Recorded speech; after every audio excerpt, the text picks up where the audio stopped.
Tajuk pelajaran kita pada hari ini ialah pengenalan boat swing call. Swing call terbagi pada 5 bahagian. Yang pertama, gun. Yang kedua, buoy. Yang ketiga, keel. Yang keempat, hull. Dan yang kelima adalah shackle.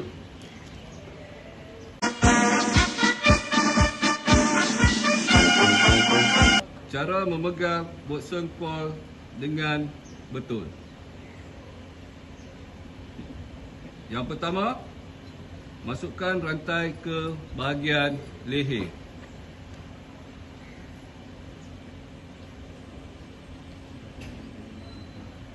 Gunakan tangan kanan untuk memegang boat swing call.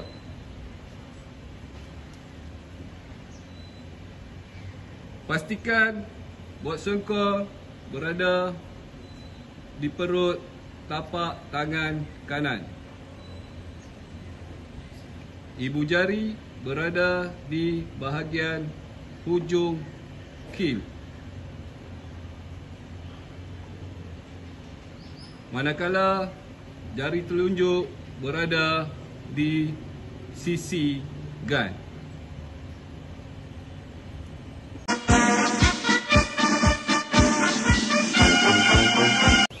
Bahagian 3. Dua jenis nada yang digunakan untuk meniup boat swing call. Nada pertama ialah tiupan low note, di mana semua jari diangkat dan tidak menghalang hull.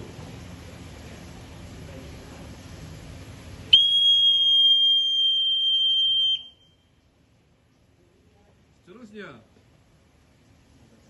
nada kedua iaitu tiupan high note, yang mana semua jari ditutup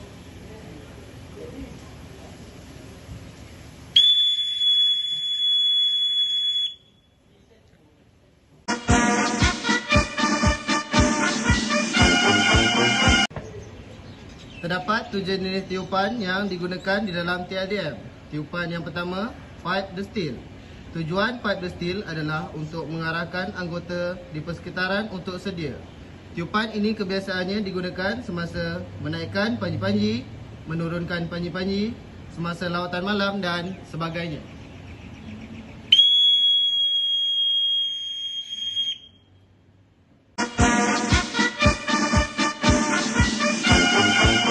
Tiupan kedua ialah pipe carry on.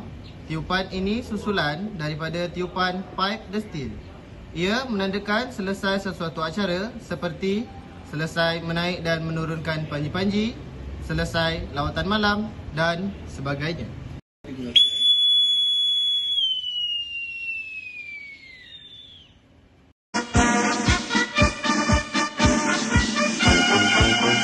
Seterusnya, tiupan yang ketiga ialah pipe down. Tiupan ini digunakan untuk memberitahu anggota beristirahat. Kebiasaannya, tiupan ini ditiup oleh petugas titian pada jam 22.30 petang.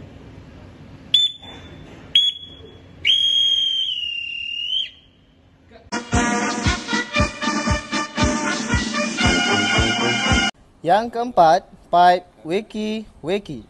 Tujuan tiupan ini ialah untuk mengejutkan anggota dari tidur. Kebiasaannya, tiupan ini ditiup oleh petugas titian pada jam 06.00 hotel.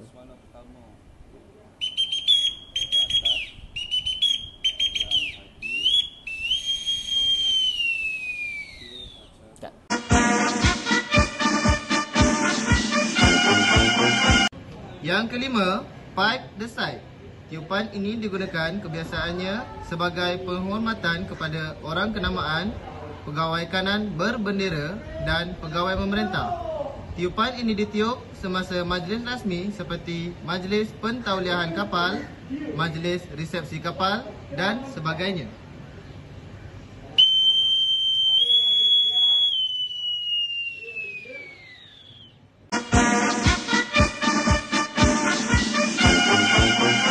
Seterusnya, pipe general call. Tiupan ini digunakan sebelum membuat sesuatu pengumuman.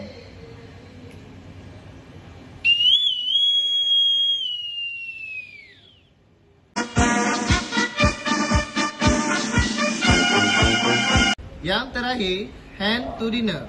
Tiupan ini bertujuan untuk memberitahu anggota waktu makan.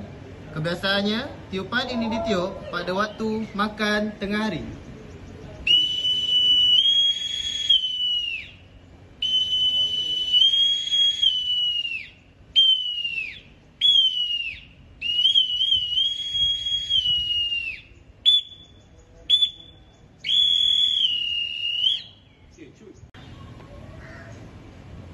Sekian saja tajuk pelajaran Boat Swan Call pada kali ini.